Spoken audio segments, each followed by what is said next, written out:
जब से माटी से पत्थर के घर हो गइल, लागे दिलावा त सबो के बजरे हो गइल।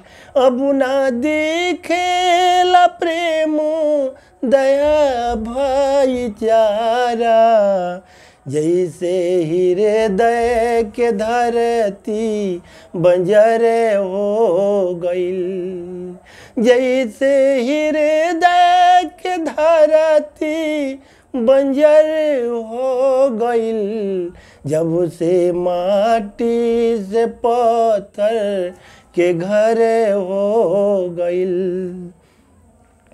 खूने खून हो जाता यहाँ अरमान, सस्ता हो गइल आदमी के जान।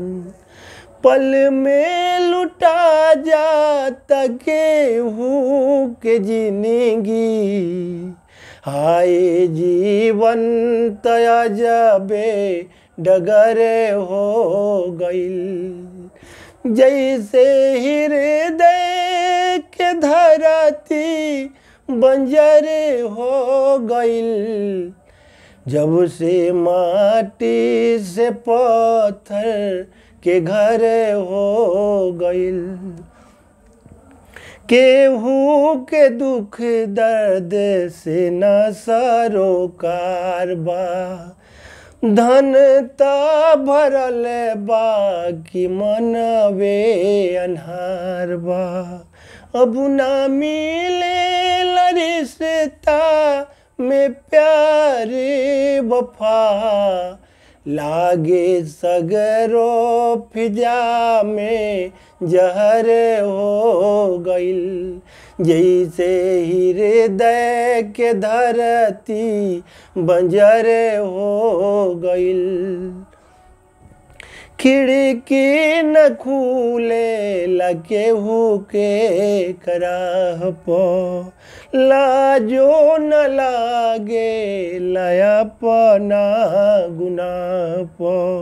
खत्म हो खल जाता अब इंसानियत, बड़ा मुश्किल त जीवन बसर हो गइल। जैसे हृदय के धरती बंजर हो गइल।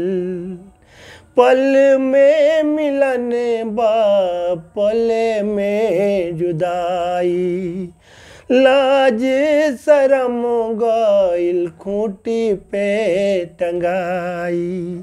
आज इज्जत के बदलल पैमाना, बिना पानी के अब तो नजर हो गइल।